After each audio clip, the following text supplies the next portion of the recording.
எல்லாருக்கும் ஸ்கூல் திறந்தாச்சு. காலையில் எழுந்ததும் என்ன லஞ்ச் பாக்ஸ்க்கு செய்கிறதுன்னு ஒரே டென்ஷனாக இருக்கும்.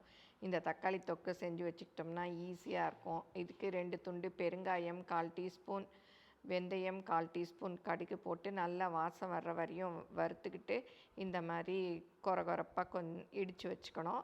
நிறைய இருந்தால் மிக்சியில் கூட போட்டு அரைச்சிக்கலாம். ஒரு கடாயில் நிறைய எண்ணெய் ஊற்றிக்கணும், அப்போ தான் நல்லாயிருக்கும். கடுகு 1/4 டீஸ்பூன் போட்டு அது பொரிஞ்ச உடனே ஒரு 1/2 கிலோ தக்காளி பொடியாக கட் பண்ணி அதையும் போட்டு நல்லா வதக்கணும். புளி கொஞ்சம் புளிப்பு இல்லை இப்போ தக்காளியிலலாம், அதனால் கொஞ்சமாக புளி போட்டுக்கலாம்.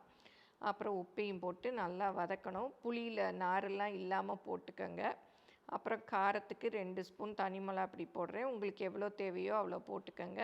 போட்டு நல்லா வதக்கிட்டே இருக்கணும். நல்லா வதங்கினதும் இந்த இடித்து வச்சுருக்கோம் இல்லையா, கடுகு வெந்தய பொடியையும் போட்டு கடைசியாக கொஞ்சம் ஒரு 3 டீஸ்பூன் அளவு நல்லெண்ணெய் ஊற்றணும். அப்போ தான் சூப்பராக இருக்கும். போட்டு இந்த மாதிரி அப்படியே அல்வா மாதிரி வர்றச்ச எடுத்து வச்சுக்கிட்டால் சூப்பராக இருக்கும். இட்லி, தோசை, சாதம் எது கூட வேணாலும் நல்லாயிருக்கும். சாதத்துலேயும் போட்டு தக்காளி சாதமாக செய்யலாம்.